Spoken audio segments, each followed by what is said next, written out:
এই সংসারের জন্য সকাল থেকে খালি আমিই কাজ করে যাই।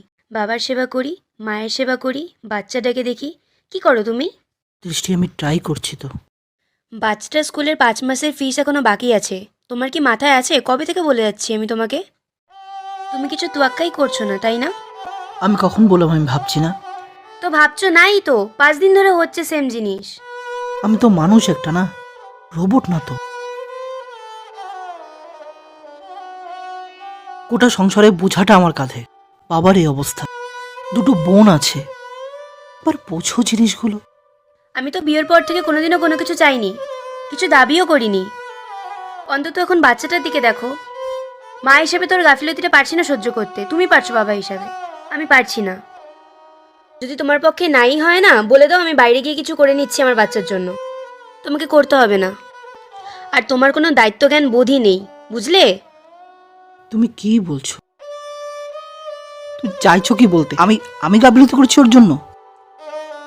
তুমি আমার অবস্থা তো বুঝতে পারছো না?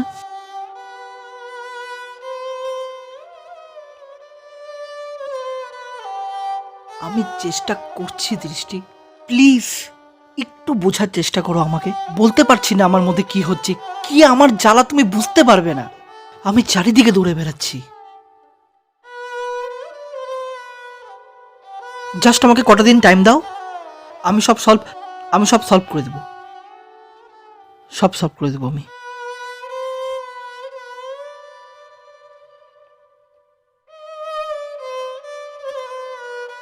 বাবারে, হ্যাঁ, তোকে কথাগুলো বলতেও কেমন লাগে, আবার না বলেও পারছি না। না বাবা, বলো কি হয়েছে? ডাক্তার বাবুরা তো আর সময় দিতে চাইছে না। অপারেশনটাও না করলে কি যে করি। না বাবা, তুমি চিন্তা করো না, বুঝছো তো, আমি ওই জিপিএফ এর টাকাটা ভাঙাতে দিয়েছি। আশা করি 2-1 দিনের মধ্যে হয়ে যাবে। হ্যাঁ, তুমি চিন্তা করো না, আমি 2-1 দিনের মধ্যে অ্যারেঞ্জ করার চেষ্টা করছি। দাদা, আমার স্কুলের ফিসটা।